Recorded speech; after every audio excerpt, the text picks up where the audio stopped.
Selepas digempur secara mengejut dalam operasi khas Jabatan Keselamatan Dalam Negeri dan Ketenteraman Awam Polis Diraja Malaysia, jalan silang di Ibu Negara pagi ini sedikit sunyi berbanding kebiasaannya. Laporan lanjut bersama Diah Muhammad Jaiz langsung dari lokasi. Silakan Diah.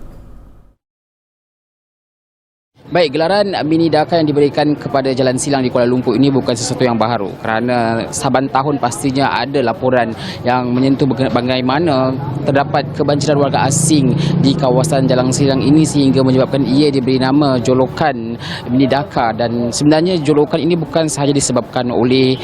kebanjiran warga asing ini, juga malah dari segi perniagaan-perniagaan di sini yang banyak didominasi oleh mereka yang bukan warga negara Malaysia. Dan hasil daripada serbuan semalam seperti mana yang dilaporkan, lebih daripada 1,000 iaitu 1,101 warga asing telah pun ditahan dan dibawa ke Pulau Kuala Lumpur, yang mana di sana mereka diberikan sedikit pemeriksaan dan sekiranya didapati tidak mempunyai dokumen yang lengkap dan sah, mereka akan diserahkan kepada Jabatan Imigresen Negara untuk proses selanjutnya. Dan hari ini, sehari selepas daripada serbuan khas yang dilakukan oleh PDRM semalam, apa yang saya boleh kongsikan ketika ini, suasana di sini mungkin sedikit agak sunyi jika dibandingkan dengan kebiasaannya, namun masih ada ramai lagi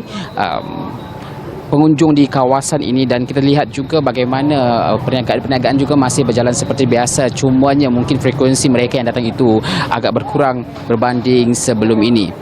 Kalau kita lihat juga semalam bagaimana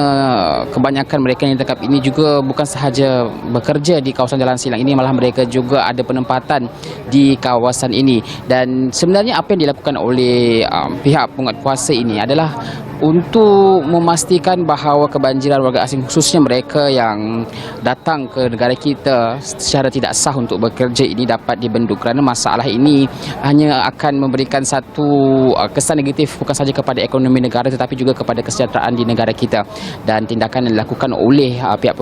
penguatkuasa ini pastinya akan memberi sedikit kelegaan khusus buat rakyat Malaysia, kerana kita di negara ini bukannya kita menghalang warga asing untuk datang, tetapi warga asing di Malaysia ini perlu tahu hak mereka dan juga hak penduduk tetap di sini. Dan kita harapkan dengan adanya serbuan seperti ini, ia boleh sedikit sebanyak mengurangkan isu berkenaan dengan kebanjiran warga asing, kerana salah satu lagi isu yang sering dikaitkan dengan kebanjiran ini adalah berkenaan dengan faktor keselamatan, yang mana kalau kita dapat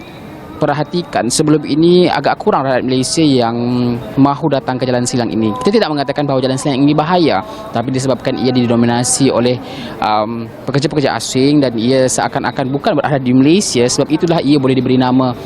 sebagai mini Dakar itu sendiri. Dan kita tunggu juga kemungkinan selepas ini mungkin ada lagi ops-ops yang dilakukan oleh pihak penguatkuasa, dan ini adalah satu pujian perlu diberikan juga kepada mereka, kerana selepas ada banyak laporan dan pihak berkuatkuasa juga sebenarnya ambil maklum berkenaan perkara ini, dan satu tindakan telah pun diadakan semalam, iaitu pada Khamis. Baik, saya kira itu saja perkembangan yang boleh saya kongsikan buat masa ini. Teruskan dengan laporan berikutnya.